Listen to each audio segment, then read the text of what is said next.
시청자 여러분 안녕하십니까? 주식라방 진행을 맡은 아나운서 김민겸입니다. 주말 사이 참 시장이 시끌시끌했습니다. 일단 중동 이슈가 가장 컸죠. 이 하마스가 이스라엘을 기습 공격하면서 지금 사흘째 계속해서 이 분쟁이 이어지고 있습니다. 이로 인해서 우리 주식시장에서 가장 싫어하는 불확실성이 또다시 제기가 된 건데요. 다행이라고 해야 될까요? 간밤에 미국 증시는 3대 지수 상승세로 마감을 해서 오늘 국내 증시 또한 오전장까지만 하더라도 좀 좋은 흐름 보여줬거든요. 양지수 모두 상승 출발해서 상승세를 보여줬지만 오후장 들어서 지금 시장이 많이 빠지고 있습니다. 코스피 같은 경우에는 강보합권, 코스닥은 1.8%가량 지금 하락세를 보이고 있는데 과연 마감까지 이런 흐름이 어떤 식으로 좀 지켜봐야 될지 전문가님과 함께 오늘 장에 대해서도 또 이야기 나눠보도록 하겠습니다. 저희 주식라방은 말 그대로 주식 라이브 방송입니다. 누구나 참여 가능하고요. 또 많은 분들이 이 시간 안에 참여하셔야지만 더 알찬 이야기들 많이 나눌 수 있습니다. 딱 50분까지만 제한되어 있기 때문에 지금 바로 함께 하셔서 오늘 또 우리 전문가님과 함께 주식시장에 대한 궁금한 이야기들 많이들 나눠보시면 좋을 것 같고요. 또 저희 방송만의 메인 코너이죠. 종목 간 라이브 배틀 준비되어 있습니다.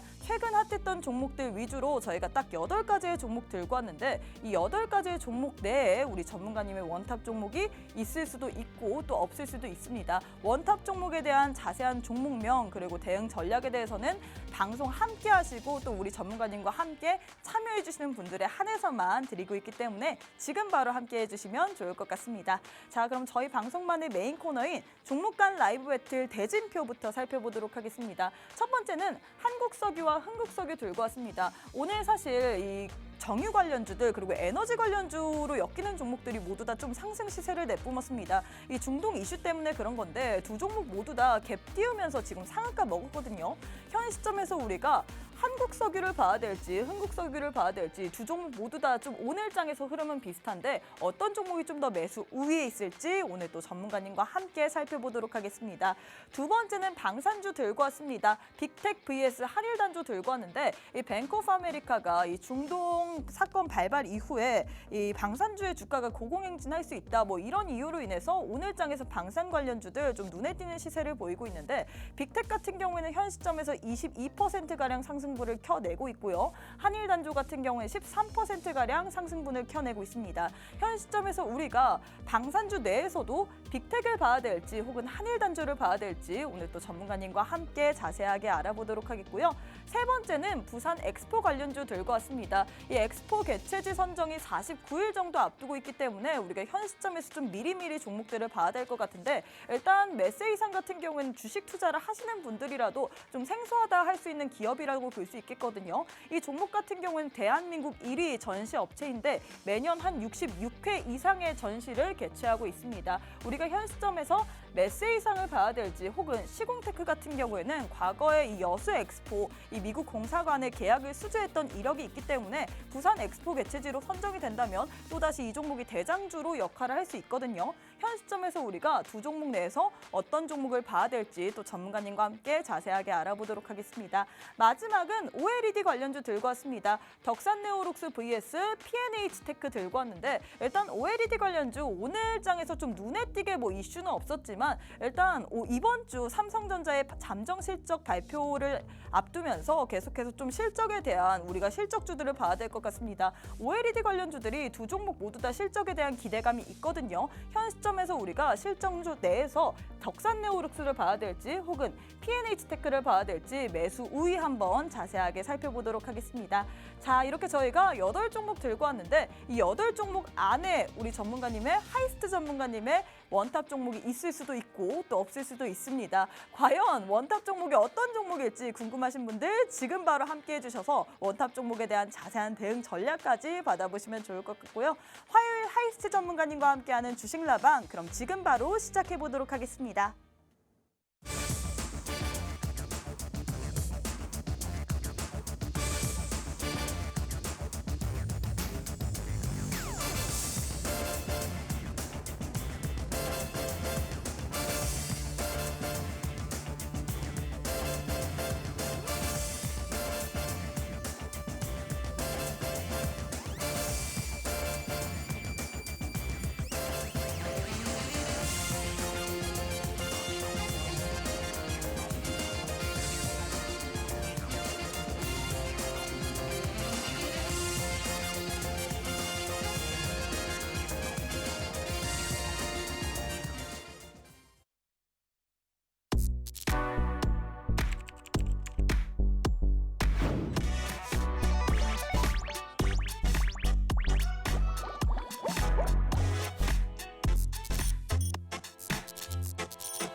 네, 화요일 주식라방 지금 바로 문을 열었습니다. 이 연휴를 마치고 돌아온 국내 증시, 오늘은 좀 좋은 흐름을 가져갈까라는 기대감이 있었지만 역시나 오후장 들어서 좀 시장이 많이 빠지고 있습니다. 과연 이런 시장 분위기 속에서 우리가 마감까지 어떤 전략을 펼쳐야 될지 오늘 또 전문가님과 함께 자세하게 알아보도록 하겠습니다. 하이스트 전문가님 만나보도록 할게요. 전문가님 안녕하세요. 네, 안녕하세요. 하이스트입니다. 정말 네. 오랜만에 뵙습니다. 긴 연휴 끝나고 이제는 신발끈 고쳐매고 좀 달려보려고 하는데 주말에 중동의 지정학적 리스크가 터지면서 찬물을 좀 확 끼얹었습니다. 잠시 좀 쉬어가는 타이밍은 또 나오겠지만 다시 달릴 준비 되신 분들은 저와 함께 이런 힘든 장에서도 꾸준한 수익 함께 내보도록 하겠습니다. 네, 일단 사실 오늘 장에서 연휴를 마치고 돌아오면서 이제 좀 달릴까 했는데 시장이 좀 안 좋습니다. 여기에 대해서 일단 주말 사이 이슈가 가장 컸었던 게 중동 이슈였던 것 같아요. 네. 일단 팔레스타인과 이 이스라엘 간의 이 분쟁으로 인해서 우리가 앞으로 지금 국제 유가 또한 상승세를 보이고 있고 이로 인해서 국채 금리가 또다시 뛸 가능성이 있는데 과연 이러한 좀 우려감 어떻게 봐야 될까요? 우선 지금 나스닥 같은 경우는 네. 이번 사태 중동 리스크를 크게 반영하지는 않았습니다. 음. 전에 오히려 중동 리스크보다는 이제 금리 긴축에 대해서 더 포커스를 좀 시장은 맞추고 있었는데 국내 증시 같은 경우도 미증시와 연동해서 상승 출발을 했지만 조금 더 미국보다 네. 유가에 더 민감한 부분이라 아. 유가가 4% 이상 급등이 나오면서 석유 관련 종목들 그러니까 이 관련 리스크의 수혜주 종목들 외에는 네. 전체적으로 하락을 좀 세게 맞았고요. 코스닥 같은 경우 더 강하게 좀 맞았던 이유가 2차 전지 대형주 종목들, 에코프로 형제들이라든지 LNF 종목들이 이제 지수보다 더 많이 빠지면서 코스피 대비해서 더 강하게 좀 누르는 감이 없지 않아 있습니다. 뿐만 아니라 오늘 보니까 코스닥에서 특히나 네옴시티 관련주들이 좀 많이 빠지고 있는데 네. 이렇게 좀 종목별로 우리가 어떻게 봐야 될까요? 우선 지정학 리스크가 정치적 리스크다 보니까 감히 뭐 예측하기도 힘들고 그렇죠. 예측을 할 수 없는 네, 또 부분이기도 하죠. 전쟁이 언제 어떻게 마무리가 될지 사실 우크라이나하고 러시아 전쟁 때도 네. 이렇게 장기화될지 저도 몰랐고 아마 이게 전쟁 거의 1년 넘지 않았나요? 2년이 거의 2년 가까이 되다 보니까 이렇게 길어질지 전혀 예상을 못했거든요. 그래서 이스라엘과 팔레스타인 분쟁 같은 경우는 지금까지 계속 있어 왔었습니다. 네. 그리고 길게 끌고 간 적이 지금까지는 없었는데 금일 또 사우디가 팔레스타인의 지지를 또 하고 다행스럽게도 바이든은 이제 지상군을 네. 투입하지 않겠다는 이슈가 오전에 나왔었는데 종합적으로 예측해 보건데 예측이 별 의미는 없지만 길게 끌지는 않을 것 같고요. 관련 이슈 종목들이 지금 뭐 석유화학 종목들이 그쵸? 급등이 나오고 있는데 일단 급등이 나올 때는 배틀을 좀 짧게 잡고 이번 주 중에 비중을 좀 축소하면서 익절을 챙기시고 오히려 이번 기회에 좀 많이 하락을 하고 있는 네. 3분기 실적주 종목들에 눈을 좀 이제 돌려봐야 되지 않을까 하고 있습니다. 실적주 얘기를 했는데 사실 근데 주말 사이에 또 미국에서 이 삼성전자, SK 하이닉스에 관해서 또 이슈가 있었잖아요. 네. 뭐 반도체 중국 공장에 또 납품을 하는 걸 허용을 한다. 뭐 이런 이슈가 있었는데 반도체 관련주는 또 어떻게 보시나요? 거기에 대한 투자 전략도 좀 세워봐야 될 것 같습니다. 반도체는 뭐 바닥을 지나고 있다라고 말씀드린 지가 한 3, 4개월 정도 된 것 같은데 언제쯤 바닥을 지날지. 6월 달부터 바닥을 지나고 있다 언론에서 계속 얘기가 나왔었습니다. 그래서 삼성전자 같은 경우는 지금 뭐 6만 전자, 7만 전자 올라가지 그쵸? 못하고 그냥 지지부진하고 있고 금일도 하이닉스랑 삼성전자가 출발은 좋았습니다. 관련 이슈 때문에. 근데 5장 들어서부터 또 힘이 빠지고 있다 보니까 사실 4분기는 전통적으로 IT 관련 종목들이 원래 강세를 좀 보였었거든요. 네. 근데 이번에도 그 강세가 좀 이어갈지는 미주시지만 저는 그래도 4분기에 만약에 진입을 해야 된다면 긴 호흡으로 진입을 해야 된다면 반도체나 자동차 부품 종목들, OLED 관련 종목들을 긴 호흡으로 좀 모아가는 전략이 그래도 유효하지 않을까. 오늘 장에서 좀 자동차 대표주도 그렇고 네. 부품주도 그렇고 좀 많이 빠지고 있어요. 네, 이렇게 아까 말씀드린 3분기 실적이 괜찮을 만한 종목들을 다 이번 기회에 이렇게 뭐 이번 주 만약에 뭐 하락이 좀 나올 때 오히려 좀 더 저점에서 모아갈 모아가는, 수 있는 전략이 제가 봤을 때 10월 마무리까지는 좀 괜찮은 전략으로 보고 있습니다. 2차 전지에 관련돼서 좀 시장 이야기를 더 나눠봐야 네. 될 것 같은데 2차 전지에 대해서는 어떻게 보시나요? 일단 코스닥에서 이 시총 상위주들, 2차 전지 상위주들이 좀 많이 빠지고 있는데 네.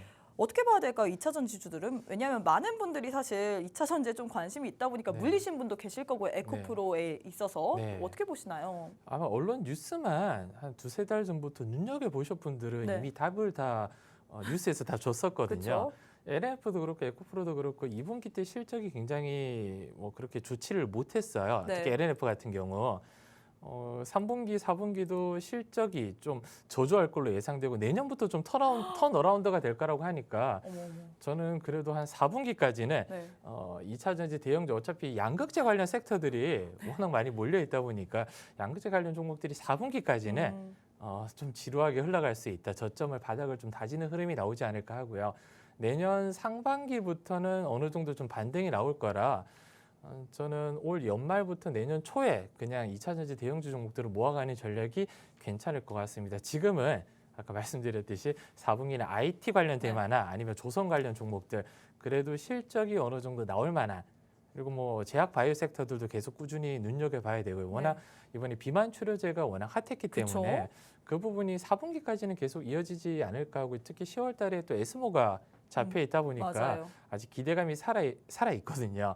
그래서 그 관련 종목들 외에는 지금 같이 유가가 또 급등하고 그러니까 긴축이 얼마만큼 장기화될지 모르고 미국 채금리가 아직 하락 추세가 확실하게 이어지지 않았다 보니까 조심스럽게 접근하는 방법이 최우선이고요.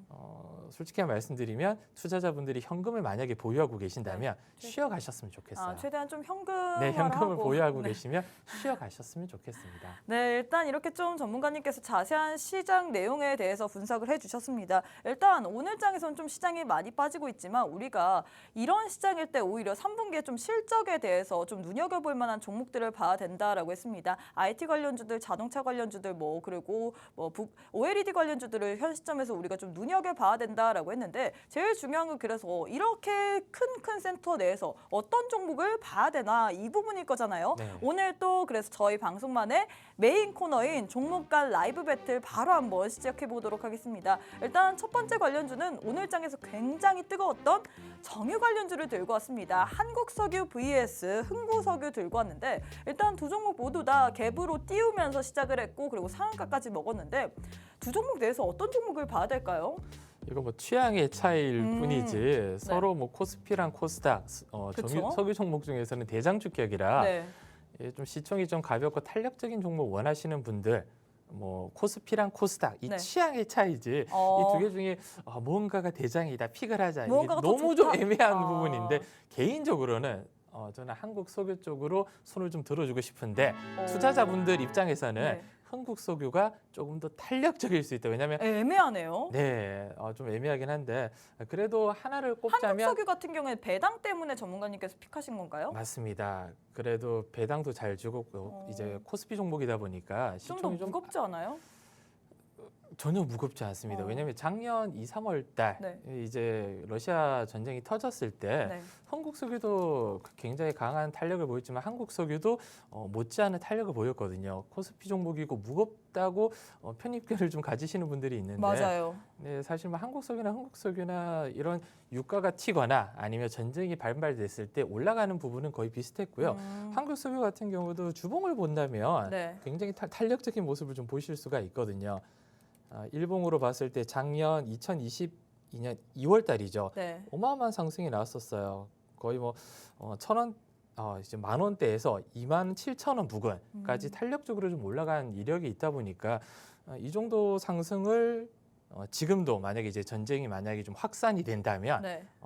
바라볼 수 있지 않을까라고 예상이 되고 있고요. 근데 물론 석유 종목들이 이제 전쟁이 좀 길게 이어지거나 유가가 100불 이상 폭등이 나왔을 때 추가적인 상승의 여력이 있겠지만 지정학적 리스크는 또 언제 마무리될지 모르다 보니까 다시 말씀드리지만 어느 정도 적당히 상승이 좀 나오고 전고점을 좀 뚫은 시점에서는 분할로 정리하셔서 보유하고 계신 분들은 수익을 좀 챙겨주시는 전략이 가장 맞다고 보고 있습니다. 지금 시장에서는. 왜냐면 우리 시장이 오비님께서- 불안하다 보니까 오래 끌고 가고 싶은 생각이 저는 많이 없어요, 요즘에. 좀 짧게 예, 그렇게. 배틀을 최대한 좀 짧게 잡고 싶은 마음밖에 없습니다. 네, 일단 오비님께서 흥국석유가 아니네요라고 굉장히 슬픔을 표시하셨는데 일단 뭐 우리가 좀 빠르게 가고 싶은 종목을 선택하고 네. 싶으면 흥국석유이지만 그게 아니라면 한국석유를 택하라 뭐 이렇게 얘기를 해야 될까요? 일단 뜻이 맞지 않으니까 이게 속상하시대요. 취향이 차인 이유가 네. 주말에 제가 이제 전쟁이 터지고 뉴스가 나왔을 네. 때 가장 먼저 생각하는 게 장 시작하면 유가 종목이 튀겠구나.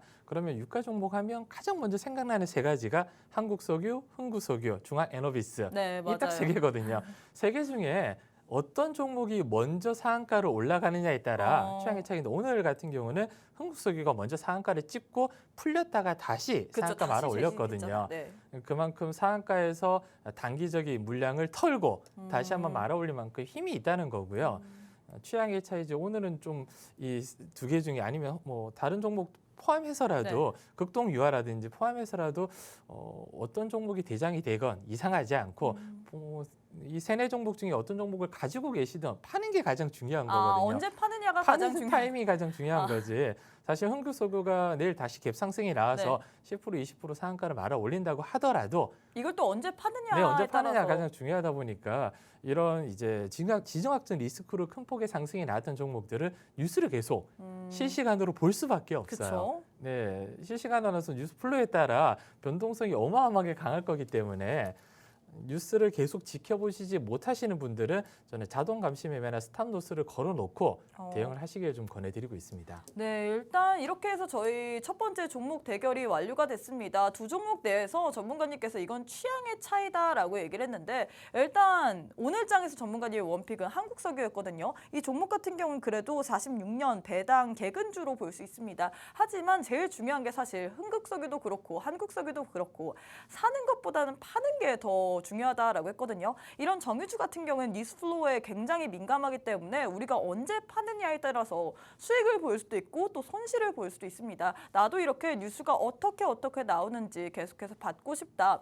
언제 팔아야 되는지까지 한번 알아보고 싶다. 이 종목들 어떤 식으로 대응하는지 알고 싶다 하시는 분들 저희가 방송 시간이 33분밖에 남지 않았습니다. 시장이 안 좋음에도 불구하고 이럴 때 우리가 좀 살 수 있는 종목들 그런 것들 그리고 뉴스로 인해서 반응을 할 만한 종목이 뭔지 이런 거에 대해서 알아봐야 될 것 같은데 지금 함께 하셔야지만 오늘 장뿐만 아니라 장 얼마 남지 않았는데 오늘 장뿐만 아니라 내일 장 그리고 내일 모레 장도 대응할 수 있거든요. 지금 바로 함께 하셔갖고 어떤 식으로 대응해야 되는지까지 알아보시면 좋을 것 같고요. 또 저희 방송이 라이브이잖아요. 라이브의 묘미가 또 우리 시청자분들과 실시간으로 소통을 하는 겁니다. 지금 바로 함께 하셔야지만 여러분들의 궁금증들 더 많이 해결해 드릴 수 있기 때문에 지금 바로 함께 해주셔서 여러분들의 궁금증들 모두 다 올리셨으면 좋겠습니다. 또 오랜만에 저희 하이스트 전문가님이 나오시기 때문에 지금 함께 하셔야지만 오늘 또 장에 있어서 여러분들의 궁금증들 모두 다 받아보실 수 있습니다. 지금 바로 함께 해주시면 좋을 것 같고요. 자, 이제 다음 한번 이슈, 다음 종목 대결 한번 해보도록 하겠습니다.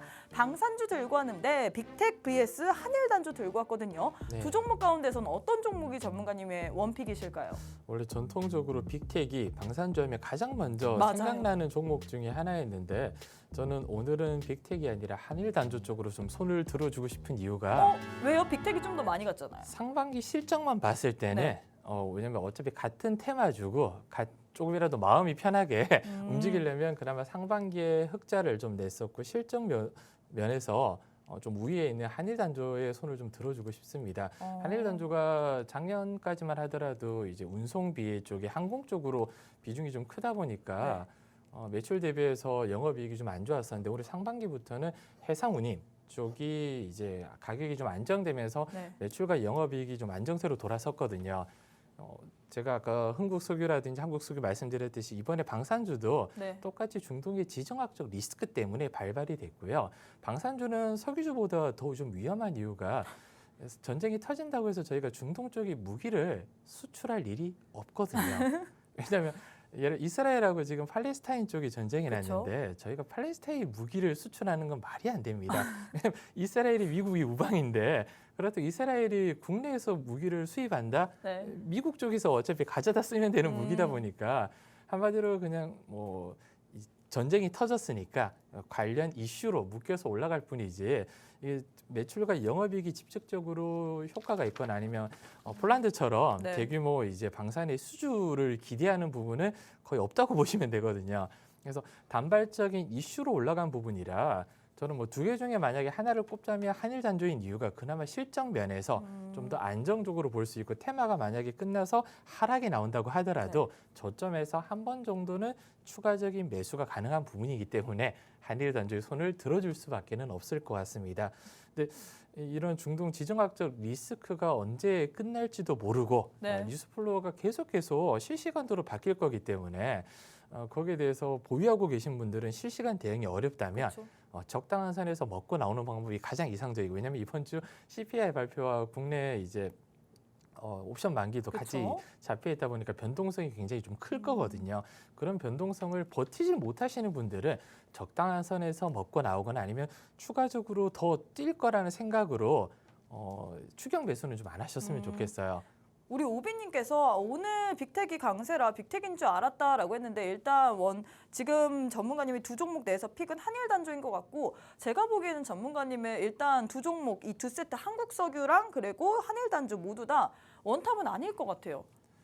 원탑은 아닙니다. 왜냐하면 아까 말씀드렸듯이 그냥 이런 리스크로 단발적인 인해서, 테마, 중동적 지정학적 리스크로 인한 테마를 중장기적으로나 긴 호흡으로 보기는 너무 힘들고요. 이런 종목들은 정말 배트 짧게 잡고 단타로 치고 빠지는 종목이지. 근데 물론 이 전쟁이 좀 장기화되면서 네. 왜냐하면 그 지정학적 리스크가 얼마든지 확산이 될 수가 있거든요. 그쵸? 사우디가 이번에 팔레스타인에 손을 좀 들어주는 경향 때문에 네. 미국과의 분쟁도 나올 수가 있고, 근데 오늘 또 재미있는 부분이 사우디가 이제 유가 이제 감산이 아니라 증산에 대한 이슈도 한번 나왔었거든요. 네. 이스라엘과 관계를 조금 더 친밀하게 해준다면 유가를 이제 좀 증량하겠다. 감산이 아니라 이런 이슈까지 나왔다 보니까 유가 관련 이슈가 너무 오래 갈 것 같지는 않습니다. 그리고 말씀드렸듯이 전쟁이 하루 이틀 일이 아니고 항상 이스라엘과 그쵸? 팔레스타인은 분쟁이 좀 있어왔던 지역이다 보니까 예상보다 더 빠르게 진화가 될 수도 있다.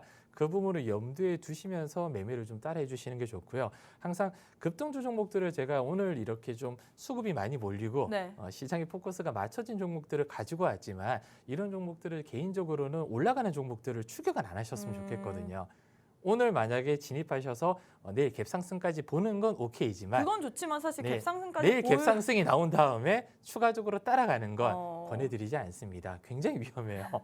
네, 일단 근데 제가 알기로는 전문가님께서 하이스트 보시라는 굉장히 똑똑한 그 친구가 있는 걸로 알고 있는데 그 친구가 정유주 혹은 이렇게 방산 관련주에 대해서 내일장에서 또 오를 만한 종목이 있다라고 얘기는 하지 않았나요? 그럼 요즘 아쉬운 부분이 방산주 관련 종목에서 휴니드라는 종목 오전에 제가 한번 포착을 좀 했었고요. 한일단조 같은 경우도 금일, 한일전조를 제가 좀 크게 금일 이렇게 빨간색으로 매수 신호가 나왔습니다. 오늘 장 초반에 매수 신호가 한번 나왔었어요. 그래서 오히려 좀 장 초반에 눌림목에서 한일단조를 좀 따라가면 좋지 않았을까. 갭상승 이후로 한번 눌러줬을 타이밍에 진입을 했으면 좋지 않았을까. 좀 아쉬움이 드는 이유가 차트만 보더라도 여기 저항대가 2,500원대가 강한 저항대였거든요. 2,500원대를 좀 강하게 뚫어준다면 위에 있는 저항대가 없다 보니까 이제는 2,500원 지지만 받아준다면 추가적인 상승 여력이 한 번은 더 나올 수도 있는 부분이고요. 1차 익저가가 이제 2,650원인데 2,650원을 뚫고 2차 익저가 2,800원 부근까지는 내일 추가적인 상승 여력을 열어놓고 있고요. 3차 익저가인 3,100원 부근에서는 강한 저항대를 한번 맞겠지만 여기까지도 한 번 정도 볼 수 있을 만한 힘을 모아놨다고 보고 있습니다. 왜냐하면 그동안 하락 추세가 꾸준하게 이어지면서 힘을 좀 많이 모았다고 보고 있었거든요. 그동안 꾸준한 하락을 면치를 좀 못하고 있었어요. 그래서 저는 한 2,700~800원만 뚫어준다면 위가 열려있고 특히 1분기, 2분기, 그러니까 상반기 실적이 그렇게 나쁘지 않았습니다. 3, 4분기도 실적이 계속 이어진다면 저는 3,000원대 돌파 이후로 4,000원 부근에서 한 번 정도는 더 놓을 수 있지 않을까라고 기대하는 종목 중에 하나가 한일단조고요. 제가 조금 전에 휴니드라는 종목 한번 안내를 드렸었는데 휴니드도 저희 하이스트봇이 포착을 했어요. 근데 제가 2,500개 종목 중에 이런 종목들을 계속 지켜볼 수는 없잖아요. 그렇죠. 만약에 저희 이제 노란 톡방에 입장하셔서 저희 하이스트봇을 이제 설치를 하시는 분들은 네. 이렇게 테마주 종목들, 그러니까 장 전에 이슈가 나오는 종목들 위주로 하이스트봇에서 어떤 종목이 포착이 되는지 한번 확인하면 휜이라는 종목도 금일 오전에 포착이 나왔습니다. 이렇게 빨간색으로 매수 신호가 나왔었거든요. 그래서 장중이 오늘 거의 한 26%까지 지금 급등이 나오고 있는데 이렇게 시스템 차트 같은 경우는 말씀드렸듯이 네. 이제 저희 하이스트봇이 노란 톡방에서 이제 이런 수급이 몰리는 종목을 포착해서 올려주기도 하고요. 그리고 이제 PC 버전으로 네. 설치를 하게 되시면 PC에서 이렇게 수급 저도 몰리는 들어가면 종목이 이용할 수 있나요? 아니 당연하죠. 오. 금일 같은 경우도 뭐 우리로라든지 네. 뭐 우리기술 이런 종목들이 포착이 나와서 당일 3에서 5% 이렇게 급등 나오는 경우가 꽤 많이 있고요. 그런 부분에 대해서 이제 노란 톡방에서 활용을 하고 계시는 분들도 계십니다. 근데 직장인 분들이나 바쁘신 분들이 계속 컴퓨터나 스마트폰을 지켜보기가 거의 어렵잖아요. 그래서 애매한 장 그리고 이렇게 좀 힘든 하락장에서는 쉬어감이 1순위다. 예, 이렇게 다시 한번 좀 강조를 좀 드리고 싶습니다. 네, 이렇게 기승전 쉬어감이 우선이다라고 얘기를 하긴 했는데 일단 우리 전문가님과 함께 한다면 이 똑똑한 AI 하이스트봇이 우리에게 테마주 위주로 어떤 종목의 수급이 쏠리는지 거기에 대해서도 알려주시고요. 그로 인해서 우리로 같은 경우에도 오늘장에서 단기적으로 3에서 4% 수익까지 주는데 함께 하시는 분들에 한해서만 이런 것들 계속해서 이용할 수 있습니다. 함께 하고 싶다 하시는 분들 시간이 24분밖에 남지 않았습니다. 24분 남았거든요. 지금 시간에 함께 하셔야지만 여러분들도 내일 장부터 혹은 남은 장부터 우리 전문가님과 함께 하이스트 AI 봇 모두 다 사용하실 수 있습니다. 자, 일단 우리 읽어줄 꼬야님께서 원탑이 없다 빠르게 다음으로라고 했는데 바로 다음 세트 한번 들어가 보도록 하겠습니다. 자, 일단 세 번째 세트 부산 엑스코 관련주 들고 왔는데 메세이상 vs 시공테크 이렇게 두 종목 들고 왔거든요. 네. 두 종목 내에서는 어떤 종목을 좀 더 우선순위로 보시나요? 저는 두 종목도 굉장히 어렵습니다. 다 한국석유하고 어려운 거 들고 왔네요. 한국석유 정도로 금일 상승폭도 그냥 뭐 비슷하고요. 맞아요. 워낙 이제 메세이상 같은 경우는 뭐 킨텍스 같이 대규모 전시회 때 그쵸. 참가했던 이력도 굉장히 크고 네. 앞으로 이제 외형적으로 좀 몸집을 좀 불릴 수 있는 종목 중에 하나고요. 시공테크가 예전에 뭐 여수 엑스포뿐만 아니라 맞아요. 2025년에 이제 일본의 엑스포도 한국간을 이제 계약 체결을 했거든요. 용역.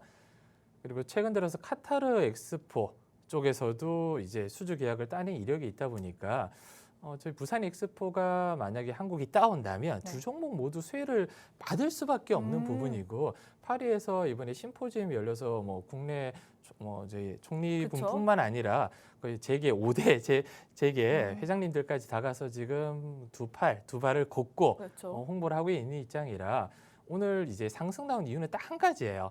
중동의 지정학적 리스크가 터졌잖아요. 같이 지금 경쟁을 하고 있는 부분이 사우디의 사우디이기 때문에 이런 중동 리스크 49일밖에 안 남았습니다. 지정학적 리스크가 중간중간에 한번 발발이 되고 길어진다면 부산 엑스포의 유치가 가능성이 없지 않아 있다 보니까 거기에 관련 그러니까 네옴시티 관련 종목들이 오늘 빠지면서 부산 엑스포 관련 종목들이 저는 티어 올랐다고 보고 있거든요. 49일이 남은 만큼 아직 결정된 바가 전혀 없고 재료가 살아 있습니다. 두 중에 하나를 손을 들어준다면 저는 그래도 2025년 일본 오사카 엑스포에 공급 이제 체결을 한 한국 간에 이제 용역 체결을 한 시공테크 쪽으로 손을 들어줄 수밖에 없을 것 같아요. 여수 엑스포도 있고 또 2025년에 또 오사카 관련해서 또 이슈가 있었던 시공테크가 일단은 좀 더 두 종목 간에서는 일단 더 우선이 있다, 매수 우위가 있다 이렇게 들으면 될까요? 49일 남은 기간 동안 두 종목도 엎치락뒤치락 하겠지만 전통적으로 그래도 엑스포 관련 대장이라 하면 시공테크인 것 같은. 이렇게 정리를 좀 해드리고 싶습니다. 네, 일단 이렇게 해서 세 번째 대결 완료가 됐습니다. 두 종목 가운데서는 일단 우리가 좀 더 대장이라고 볼 수 있는 시공테크. 일단 과거 이 여수 엑스포 관련해서도 또 이슈가 있었고요. 뿐만 아니라 2025년에 이 오사카 엑스포 이 한국관 전시 운영 용역을 계약한다 뭐 이런 이슈로 인해서 시공테크가 일단은 전문가님이 좀 더 매수 우위에 있다라고 했습니다. 하지만 현 시점에서 아직 49일 정도 남았기 때문에 두 종목 모두 다 좀 엎치락 뒤치락 할 수 있거든요. 있거든요. 함께 하셔야지만 이런 종목들에 대한 뉴스 플로어들 계속해서 받아볼 수 있기 때문에 시간이 21분밖에 남지 않았습니다. 시간 정말 빨리 가죠. 21분 안에 함께 하셔야지만 우리 전문가님과 함께 앞으로의 시장 어떻게 대응할지 뿐만 아니라 이 AI 하이스트 봇까지 이용할 수 있기 때문에 지금 바로 함께 해주시면 좋을 것 같고요. 자, 일단 이렇게 해서 전문가님, 일단 이 안에서 원탑이 있을까요?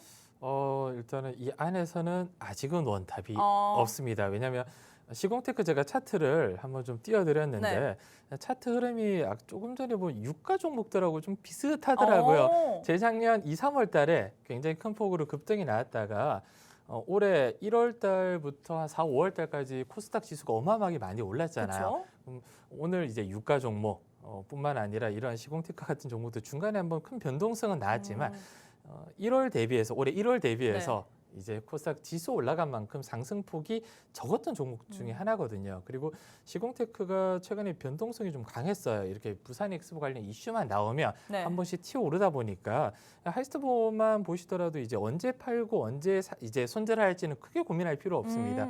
AI 보시 손절선과 손절이랑 그런 것도 다 알려주시나요? 익절선을 그냥 다 그어주기 때문에 자동 매매 감시를 저는 항상 강조드리는 이유가 장중에 직장인 분들이 손절하고 익절하기가 어렵잖아요. 네. 그냥 손절선 이제 이탈 안 하는 여기 예를 들어서 60일선 네. 지지를 받는 부근 한 5,000원 부근에서 시공테크를 만약에 5,000원 초반대 만약에 진입을 하시면 4,600원대를 손절로 스탑로스 걸어두시고 자동 매매 감시로 익절을 미리 걸어두시면 그냥 편안하게 직장인분들도 대응하실 수가 있는데 이 세 가지 모두 다 중동발 지정학적 리스크 때문에 오늘 부각을 받았던 네. 테마이기 때문에 네. 다음 주 다다음 주 뭐 예를 들어서 이제 스윙이나 아니면 좀 긴 호흡으로 종목을 좀 가져가려면 이런 단발성 테마 종목들은 조금 자제하는 게 좋고요. 이런 종목들은 말 그대로 단타성입니다. 네. 오늘 이제 말 그대로 이제 장이 열리기 전에 이슈가 나왔던 종목들을 장 전이나 아니면 시초가 공략하는 부분으로 가야지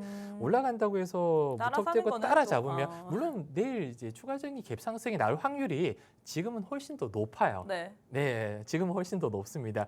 그래도 오늘 이제 장 마감 전에 한번 강하게 눌러주면 모르겠는데 계속 올라가는 부분을 추격해서 매수하시지는 말아주시라. 이렇게 좀 강조를 다시 한번 드리겠습니다. 네, 일단 오늘 우리 전문가님께서 좀 강조를 많이 해주시는 것 같습니다. 이렇게 중동 좀 지정학적 리스크로 인해서 부각을 받은 종목 같은 경우에는 우리가 중장기보다는 단타로 짧게 가져가는 게 베스트이긴 하지만 이런 시간적 여유 혹은 손절이나 익절 같은 게 어려운 부분이라면 우리 전문가님께서는 이런 부분에 대해서는 좀 쉬어가는 게 혹은 이런 종목들은 대응하지 않는 게 좋다라고 했는데요. 일단 우리 전문가님과 함께 하신다면 하이스트 AI 봇이 어떤 식으로 손절을 해야 되는지 익절을 해야 되는지 그 커트라인까지 알려준다라고 했습니다. 그렇기 때문에 직장인분들 혹은 시간적으로 여유가 없으신 분들이라도 거기에 대해서 정확한 이 대응 전략까지 알아볼 수 있는데 함께 하시는 분들에 한해서만 이 하이스트 봇, AI 봇을 이용할 수 있다라고 했습니다. 함께 할 수 있는 시간이 또 18분밖에 남지 않았습니다. 지금 함께 하셔야지만 여러분들 이러한 똑똑한 이 AI 봇 이용할 수 있기 때문에 지금 바로 함께 해주시면 좋을 것 같고요. 자, 일단 우리 읽어줄 거야님께서 원탑이 가장 많이 기대가 되시나 봐요. 이제 원탑 나온다 집중이라고 했는데 과연 이 종목이 원탑이 될 수도 있고 혹은 다른 데서 우리 전문가님께서 또 한 가지의 원탑 종목 들고 올 수도 있습니다. 왜냐하면 지난번 방송에서 전문가님께서 이 8종목 내에 없었기 때문에 끝까지 시청을 해주시고 또 함께 해주셔야지만 원탑 종목에 대한 대응 전략 받아볼 수 있기 때문에 지금 바로 함께 해주셔서 받아보시면 좋을 것 같고요. 자, 일단 마지막 세트 한번 바로 가보도록 하겠습니다. OLED 관련주 들고 왔는데 덕산네오록스 vs P&H테크 이렇게 두 종목 들고 왔는데 두 종목 가운데서는 원픽이 어떤 종목일까요? 우선 덕산, 네오록상, P&H 테크 모두 OLED 소재 관련으로 엮여 있는 종목입니다. 근데 조금 자세히 들여다보면 취급하는 품목도 다르고 덕산 같은 경우는 삼성향 쪽이 좀 강하고 이제 P&H 테크는 LG향 쪽이 좀 강하다 보니까 금이 LG전자 아마 잠정 실적이 나왔을 거예요. 3분기가 좀 괜찮이 흑자로 이제 영업이익이 좀 늘어났다. 대신 매출은 늘어나지 않은 걸로 제가 확인을 좀 했었거든요. 근데 PNH 테크나 덕산 네오록스 모두 이제 IT 관련 종목들이 성수기가 네. 제가 4분기라고 말씀을 좀 드렸습니다. 3분기, 4분기 모두 실적에 대해서는 좀 기대감이 없지 않아 있고요. 덕산 네오록스 같은 경우는 시총이 좀 꽤 무겁지만 최근에 박스권을 크게 벗어나지 못하고 있거든요. 제가 차트를 좀 띄워드렸는데 네. 이 손절선을 거의 터치하면서 지지를 좀 받고 있어요. 39,000원대 저점 그리고 46,000원대에서 7,000원대 고점을 계속 좀 유지를 하고 있는 부분이라 간단하게 그냥 손절선 부근 내려오면 진입을 해서 이탈되면 깔끔하게 컷을 해버리고요. 2차 익저가인 한 46,000원에서 1차 익저가, 2차 익저가 사이 46,000원에서 8,000원 사이에 네. 그냥 깔끔하게 정리하고 나오는 방향으로 아래로 어. 훑어먹는 방향으로 갔으면 좋겠는데 일단 선택을 안 하셨습니다. 우리 오비님께서 이번에는 네. 종목 배틀 안에 이 원탑이 있을 거다. 왜냐하면 지난번에 없었어요. 네. 이 종목 배틀 안에 없었고 또 다른 새로운 종목을 들고 오셨기 때문에 여기에 대해서 좀 우리가 봐야 될 것 같은데 오비님께서 일단 이번에는 이 종목 배틀 안에 있을 것 같다라고 하시면서 아마 PNH 테크다라고 좀 넌지시 얘기를 했는데 일단 두 종목 내에서 어떤 종목이 더 좋으신가요? 저는 그래도 삼성향, 덕산, 네오록스는 살짝 무겁고 박스권을 크게 좀 벗어나지 못하다 보니까 네. 둘 중에 하나 픽을 하자면 PNH 테크 쪽으로 손을 좀 들어주고 싶은데 3, 4분기 실적뿐만 아니라 내년 실적이 굉장히 좀 가파르게 좀 올라갈 수 있는 부분이고 지금도 덕산, 네오록스나 다른 OLED 소재 대비해서는 저평가돼 있다고 볼 수 있다 보니까 긴 호흡으로 봤을 때는 PNH 테크 쪽으로 손을 들어주고 싶습니다. 네, 일단 그래서 우리 읽어줄 거야님께서 본격 낚시 방송인가? 왜냐하면 원탑이 있다라고 했는데 또 없을 수도 있다라고 하기 때문에 네. 오늘은 이 안에서 있을까요? 오늘은 8종목 안에 있습니다. 아, 그래서. 오늘은 본격적으로 네. 낚시 방송이 아니다라고 네. 뭐 또 얘기를 해주셨는데 일단 전문가님께서 이렇게 두 가지의 종목 일단 그 중에서는 덕산 네오록스보다는 PNH 테크가 좀 더 픽을 하시겠다 매수 우위에 있다라고 했습니다. 두 종목 같은 경우에는 덕산 네오록스 같은 경우에 삼성향이고요, PNH 테크 같은 경우에는 LG향이다라고 할 수 있는데 일단 LG전자의 이 잠정 실적 발표가 나왔는데 매출액은 아니지만 매출액은 좀 떨어졌지만 이 영업이익만 늘어났다라고 나왔거든요. 이로 인해서 전문가님께서는 PNH 테크가 그래도 이 3, 4분기뿐만 아니라 다음 분기 또한 좀 여기에 대해서 좀 이익을 받을 수 있다. 이 매출을 기대를 해봐도 된다라고 얘기를 하시면서 PNH 테크를 선을 들어주셨습니다. 네. 하지만 덕산 네오록스 같은 경우에도 이 종목 같은 경우에도 일단 좀 무거운 종목 아닌가요? 덕산 네오록스는 시가총액이 꽤 상대적으로? 무거운 종목 상대적으로 네. 그냥 5배 정도 차이가 나고요. 금일 또 PNH 테크 선택한 이유가 LG전자와 LG화학 쪽에 네. 한 10년 만에 또 OLED 관련 소재를 국산화했다는 이슈가 또 나온 만큼 OLED 소재 종목 중 오늘 사실 이제 픽을 좀 고민을 좀 많이 했어요. 네네. 앞전에 세 개는 지정학적 리스크 관련 때문에 올라갔던 네. 부분인데 마지막에는 어떤 부분 자동차 부품 종목들도 좀 좋아 보였고 반도체 HBM 관련된 종목들도 최근에 좀 너무 많이 눌려 있다 올라갈 만한 섹터를 보니까 들고 오려고 했네요. 네, 그래서 세 개 중에 뭘 할까 굉장히 좀 고민을 많이 음. 했습니다. 근데 제 징크스라고 보면 고민하고 선택한 부분보다 고민하지 않았던 애들이 선택하지 않았던 애들이 훨씬 빠르고 강력하게 튀었던 부분이 많다 보니까 오늘 방송이 끝나고 나면 네. 제가 노란 떡방에 고민하고 선택하지 않았던 종목들도 같이 좀 알려드리려고 하고 있습니다. 네. 혹시 고민하고 선택하지 않았던 종목 중에 하나가 덕산 네오록스인가요? 그건 아닙니다. 그건 아닌가요? 이건 노란 떡방에서 자동차 부품 관련 테마 중에 하나인데 오늘 장 초반에 한번 반짝 상승 이후로 윗꼬리를 달고 내려왔거든요. 그래서 이번 목요일이 아까 말씀드린 CPI 발표와 국내 옵션 만기일이라 이번 주 진입을 그래도 저는 CPI 발표를 좀 보고 진입을 했으면 좋겠거든요. 7월달, 8월달 대비해서는 좀 둔화가 예상이 되고 있지만 뚜껑을 또 열어봐야 아는 부분이라 이 기대치보다 CPI가 또 높게 나온다면 국내 지수 같은 경우는 코스닥 오늘 800선을 그나마 좀 버티고 있었던 걸로 봤었거든요. 그쵸? 근데 오늘 800선을 깨고 지금 내려왔습니다. 앞자리가 이제 8자에서 7자로 바뀐 부분이라 이제 CPI 발표 이후로 8자로 다시 넘어갈지 지금 코스닥이 2%가량 빠졌네요. 네, 2.17% 정도 하락 중인데 네. 이번 주 목요일에 CPI 발표 이후로 7자로 굳어질지 8자로 다시 한번 강하게 올라갈지 여부가 중요하다 보니까 혹시라도 지금 진입을 하실 분들은 네. CPI 발표 이후로 이후에 네, 진입을 좀 하셨으면 좋겠고요. 만약에 지금 보유하고 있는 종목이 좀 하락폭이 좀 깊다거나 하시는 분들도 CPI 발표 이후로 금요일 날 좀 갭 상승을 기대하면서 지켜보는 방법이 지금으로서는 다른 방법이 없다. 네. 네, 이렇게 좀 정리를 해드리고 싶습니다. 네, 일단 그렇게 해서 두 종목 가운데서는 전문가님께서 이 P&H 테크를 픽하셨고, 그런데 전문가님께서는 이렇게 고민해서 들고 왔는데, 사실 다른 자동차 부품 관련주에 대해서 또 고민을 하셨는데 이거 말고 OLED를 들고 왔다라고 했거든요. 하지만 고민했다가 안 들고 온 종목들이 더 강하게 탄력을 받고 상승을 하는 경우도 있었다고 합니다. 그래서 오늘 또 함께 하시는 분들에 한해서는 원탑 종목뿐만 아니라 고민했었던 이 자동차 부품 관련주에 대해서도 또 설명 남겨주신다고 했는데요. 나도 그래서 원탑뿐만 아니라 자동차 부품 관련주도 어떤 식으로 움직이는지, 이 CPI 이후에 어떤 식으로 변동성을 가져가는지까지 받아보고 싶다 하시는 분들, 저희가 방송 시간이 11분 정도 남았습니다. 함께 할 수 있는 방법 딱 한 번만 안내해 드릴 테니까 지금 바로 함께 해주시면 좋을 것 같은데요. 지금 우측 하단에 네모난 QR코드 하나 보이시죠? 휴대폰 기본 카메라 어플 켜시고 TV 화면에 가깝게 갖다 대시기만 하시면 바로 입장 가능합니다. 지금 바로 함께 하셔서 전문가님과 함께 원탑 종목뿐만 아니라 또 다른 이 픽인 이 자동차 부품 관련주에 대한 설명까지 모두 다 챙겨가시면 좋을 것 같습니다. 그럼 잠시 후에 전문가님만의 원탑 종목 힌트 한번 들어가 보도록 하겠습니다.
네, 원탑 종목 오래 기다렸었습니다. 아까 노란톡방에서 본격 낚시 방송이 아니냐고 말씀을 좀 해주신 분 계시는데, 금일은 원탑 종목을 아까 말씀드린 8종목 중에 가지고 왔고요. 장 초반 상승폭을 유지 못하고 점심 전부터 흘러내리더니 코스닥이 오늘도 2% 이상 빠지고 있습니다. 침통한 마음을 좀 금치를 못하면서 금일 원탑 종목 오늘같이 이렇게 좀 눌리는 장에서 바로 잡지 마시고요. 노란톡방 입장하시면 제가 진입 사인을 따로 드릴 테니까 무리하게 아까 말씀드렸듯이 진입은 오늘 안 해주셨으면 좋겠고요. 금일 원탑 종목은 내년 성장성을 고려해서 현주가가 현저하게 저평가되어 있는 종목 중에 하나입니다. 개인 투자자분들이 이제 중장기로 가치 종목이나 성장주 종목을 들어갈 때 이 저평가라는 단어를 굉장히 좀 좋아하시는데, 저평가가 참 좋은 단어긴 하지만 나쁜 단어이기도 합니다. 그만큼 시장에서 부각을 못 받고 평가를 제대로 받지 못하고 있는 종목이라는 건데, 갑자기 저평가 받는 종목이 고평가 받으면서 급등 나오는 경우가 흔치는 않습니다. 근데 오늘 가지고 온 종목은 3, 4분기 실적에 대한 기대감이 살아있다 보니까 저는 오히려 이렇게 긴축에 대한 장기화로 지수가 좀 흘러내릴 때 3분기 갈 곳 없는 자금이 실적주로 몰릴 수 있다 예측을 하고 있고요. 고객사 아이폰 패널 출하가 최근에 좀 증가하고 있습니다. 이제 아이폰 15가 본격적으로 출하될 거기 때문에 거기 관련 출하가 증가하고 있고요. EV 전환에 따른 전장용 OLED향 소재 매출이 또 증가를 하고 있습니다. 이 전장 관련해서는 제가 항상 강조를 드리고 있는데, 예전에 카메라 모듈도 마찬가지고요. 이제는 IT 기기뿐만 아니라 자동차 전장용에 있는 카메라든지 OLED 향이 폭발적으로 좀 증가할 부분이라 내년 이후로 실적이 오히려 더 기대가 되고 있고요. 내년에는 아이패드향 신규 매출도 발생을 할 예정입니다. 매출이 올라가고 당연히 영업이익이 올라간다면 주가가 퀀텀 점프를 할 수밖에 없는 구조적 성장이 약속이 되어 있고요. OLED TV 출하량 증가로 인한 소재 재진입도 가능하고 있습니다. 최근 OLED TV가 향후 코로나 이후로 좀 주춤했었거든요. 근데 올해부터 2, 3년 전 출하량에 맞춰서 올라가고 있는 만큼 소재 재진입이 가능한 부분이고요. 내년 매출액이 47%, 영업이익이 무려 63% 증가를 전망하고 있습니다. 그만큼 올해도 좋지만 내년에는 더 좋을 것이다. 지금 주가가 오히려 내년 이렇게 큰 폭의 영업이익과 매출 성장을 생각한다면 오히려 지금이 저평가다. 이렇게 강조를 좀 드릴게요. 그리고 차트를 한번 보시면 올해 1월 달부터 꾸준한 상승을 이어오다가 거의 한 4월 말부터 쭉 하락세를 번치를 못했습니다. 이 이유는 다 알고 계실 거예요. 반도체라든지 2차 전지, 초전도체 같은 테마주 종목들로 수급이 다 뺏겼었어요. OLED가 4, 5월 달에 이제 그렇죠. 봄바람 휘날리면서 같이. 그렇죠. 봄바람 휘날리는 삼성이나 LG의 대규모 투자권 때문에 그쵸? 3, 4월 달에 잘 나갔었어요. 근데 이 이후로 아시겠지만 반도체 한 대 맞고 2차 전지 맞고 초전도체라든지 이런 테마주한테 맞고 힘을 못 쓰다가 그래도 9월 초 8월 말부터 서서히 고개를 들기 시작을 했습니다. 저점을 조금씩 높여가고 있고 금일 한 살짝 눌렸지만 아직 손절가 이탈을 안 했다면 저는 2만 원 초반대 이번 주에는 한 번 정도 1차 진입을 해볼 만하다. 좀 큰 차트로 한번 보여드릴게요. 이게 최근 한 3, 4개월 정도 차트인데 다시 말씀드리지만 이렇게 쭉 하락 추세를 이어오다가 9월 중순쯤에 하락 추세 돌파를 했습니다. 추세선 돌파 이후로 지금은 횡보 구간에 잡혀 있어요. 손절가는 한 19,500원 정도로 타이트하게 놓거나 저는 손절가를 너무 타이트하게 놓는 것보다는 이렇게 저점 한 17,500원까지 좀 루즈하게 놔도 괜찮다. 긴 호흡을 어차피 볼 거면요. 그리고 실적 같은 경우는 3차 익저가가 한 27,000원 부근에 있지만 27,000원 돌파가 된다면 이 정고점 부근에 매물대가 없습니다. 네. 3만 원 앞에 3만 원 위에서는 매물대가 없다 보니까 앞자리만 3자로 바꿔주면 네, 35,000원, 4만 원까지도 내년까지 충분히 갈 수 있다. 대신 시가총액이 2천억 되거든요. 굉장히 좀 탄력적이고 가볍습니다. 4천억, 5천원까지 시가총액이 간다고 하더라도 큰 무리가 없다. 이렇게 좀 중장기적으로 긴 호흡으로 보시되 다시 말씀드리지만 이번 주 목요일이 옵션 만기이고 CPI 발표다 보니까 이번 주 장을 보고 그렇죠. 좀 금일 대응을 해야 무리하게 된다. 종가에 오늘 좀 하락이 좀 깊었다고 해서 무리하게 진입을 좀 안 하셨으면 좋겠고요. 진입 타이밍은 제가 노란톡방에 다시 알려드리겠지만 목요일 CPI 발표 이후로 CPI가 둔화가 되는 걸 확인한 후에 진입을 좀 하셨으면 좋겠고요. 뭐 물론 이렇게 눌렀다가 반등이 나온다고 해서 따라잡아도 저는 늦지 않다고 보고 있거든요. 일자 익저가는 한 22,000원을 돌파된다고 하더라도 뒤늦게 따라잡아도 절대 늦지 않다. 왜냐하면 길게 봤을 때 이 3차 익저가 돌파 후에 앞자리가 3자까지 보려면 아직까지 시간적 여유가 많이 있습니다. 그리고 시장 얘기를 조금 더 해보자면 지금 좋다고 해서 무턱대고 저는 따라서 안 잡으셨으면 좋겠어요. 시장이 반등이 나온다는 확신이 들기 전까지는 배트 짧게 잡고 테마성 위주로 따라가는 게 지금은 유효하고요. 이런 3분기 실적 발표까지 아직 시간이 좀 많이 남아 있습니다. 느긋하게 긴 호흡으로 천천히 진입하고 분할로 진입해도 정말 솔직하신 것 같아요. 절대 늦지 않다. 네, 왜냐하면 저도 이제 갑작스럽게 매수를 놓치고 급등이 나오는 경우가 굉장히 좀 많이 있었어요. 노란톡방에서 제가 방송 때 이 종목 좋습니다 하고 잠시 기다려보세요. 조금 더 눌러주면 진입할게요라고 하고 그 다음날 갭상승 나와서 아침에 10% 20% 급등 나는 경우가 굉장히 많았지만 차라리 놓치는 한이 있더라도 무리하게 따라잡지는 않으셨으면 좋겠습니다. 여기까지 정리 좀 해드릴게요. 네, 일단 이렇게 해서 우리 전문가님께서 원탑 종목에 대한 힌트를 주셨습니다. 사실 많은 분들이 많이들 유출을 하셨을 것 같아요. 왜냐하면 전문가님께서 오늘 장에서는 OLED 관련주가 원탑이다 얘기를 하셨기 때문에 이 두 종목 내에 있거든요. 지금 다시 한번 얘기를 못하겠지만 일단 뭐 이 OLED 관련주 중에 있는데 이 종목 같은 경우에는 이 내년 성장성 고려하면서 현 주가가 저평가되어 있다라고 했습니다. 그렇기 때문에 좀 더 가격 메리트가 있을 뿐만 아니라 OLED 관련주가 않습니까? 이 3월, 4월 달까지만 하더라도 좋은 흐름을 보였다가 좀 여러 대 때려맞고 지금 좀 올라가려고 하고 있거든요. 하지만 전문가님께서는 지금 시점에서 바로 진입하는 것보다는 우리가 좀 이번 주 장을 보면서 그 다음에 대응하는 게 좋다라고 했는데 전문가님과 함께 이번 주 시장 한번 어떤 식으로 움직이는지 보고 함께 대응해보고 싶다 하시는 분들, 자세한 대응 전략 받고 싶다 하시는 분들 지금 바로 함께 하셔갖고 우리 전문가님과 함께 받아보시면 좋을 것 같습니다. 시간이 1분밖에 남지 않았습니다. 빠르게 입장하셔서 우리 전문가님과 함께 원탑 종목에 대한 자세한 대응 전략 받아보시면 좋을 것 같습니다. 네, 저희가 준비한 내용은 여기까지입니다. 본 방송은 투자 판단에 대한 조언일 뿐 해당 종목의 가치 또는 상승 하락을 보장하진 않습니다. 이 점 꼭 참고해 주시면 좋을 것 같고요. 저희는 내일 이 시간에 다시 찾아뵙도록 하겠습니다. 시청해 주신 여러분 고맙습니다.